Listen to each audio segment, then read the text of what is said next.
When thinking about child labor laws, it's easy to think about them in terms of teens working at places like McDonald's, a grocery store, a coffee shop, etc. But people don't often think about child labor laws in the era of kidfluencers, or underage people who make money after being exploited on the internet or on television. This is becoming a larger and more prevalent problem now that more and more kids are growing up in the eye of the media. By now, many people have heard of the trauma that iCarly star Jennette McCurdy experienced as a result of being a child star. If you haven't, here's a quick synopsis. In McCurdy's memoir, I'm Glad My Mom Died, she discussed the traumatic events in her childhood because of being a child star and the pressures her mom ensued on her. The memoir also recounts the behavior of the creator of the shows McCurdy was on. Tom Tapp's Deadline article called Jennette McCurdy Alleges Abusive Behavior on Sets of Nickelodeon's iCarly and Sam and Cat states, she also writes about someone she calls the creator in relation to her time on the Nick shows. She says that he was mean-spirited, controlling, and terrifying, and prone to making grown men and women cry with his insults and degradation. Do we want this to keep happening? Obviously not. No one should ever have to experience traumatic events, nonetheless have to experience them as a child. So aren't there more protections for children in the industry? There currently are some labor laws protecting children in the acting industry, but these laws fall short of protecting children in the social media industry. Marina Masterson outlined the timeline of child labor protections in the United States in her academic article called When Play Becomes Work, Child Labor Laws in the Era of Kidfluencers. In the early 1900s, child labor was prevalent in most families, as it was the only way the family could financially support themselves. By the early 1930s, the Fair Labor Standards Act was passed.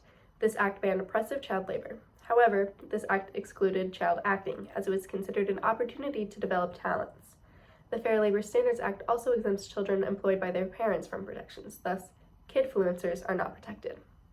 In 1939, California enacted the Coogan Laws, making it a requirement for 15% of the minors' acting wages to be deposited into a blocked trust until they are 18.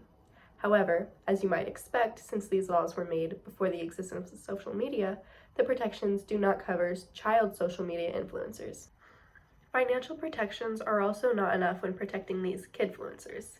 These children need to be protected mentally and emotionally. In an academic article called They're Just Playing, Why Child Social Media Stars Need Enhanced Coogan Protections, author Nyla McGinnis proposes that, quote, states should start by publishing guidelines on working hours, conditions, breaks, educational requirements, and production conditions. It's clear that just having financial protections isn't enough. In the case of Jennette McCurdy, her working conditions clearly weren't positive, leading to the lack of her mental well-being. There seems to be a common theme of parents exploiting their children in the media without even giving their child an opportunity to choose whether or not to have that life.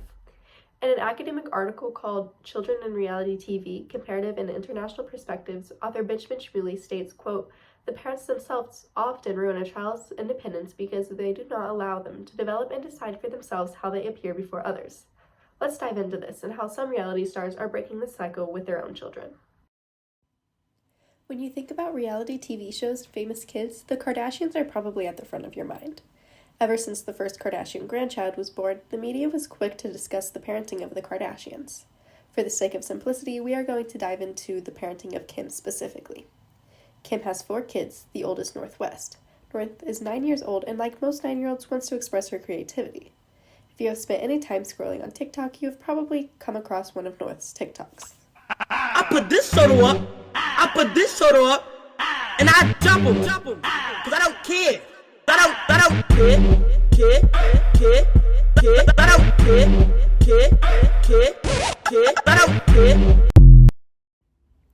North and Kim's shared TikTok account currently has 10 million followers. In Carly Stern's article for The Sun, written on August 7, 2022, Stern discusses the parenting of Kim Kardashian. Stern writes that Kim allows her kids to express their creativity, and social media is a way for them to do that. However, their social media use is supervised. As Kim grew up in the media, she is aware of how dangerous it can be for children. Thus, she supervises North's usage of social media.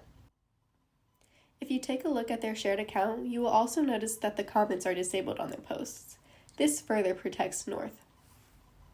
As we come across parents who experienced growing up in the public eye themselves, we notice that they protect their children more. Perhaps this makes it clear to see that child social media stars need further protections.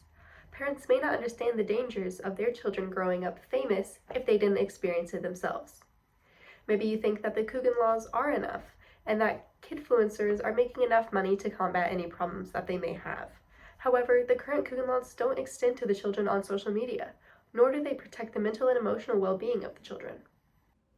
Next time you consume content with child media stars, be mindful of what they may be going through.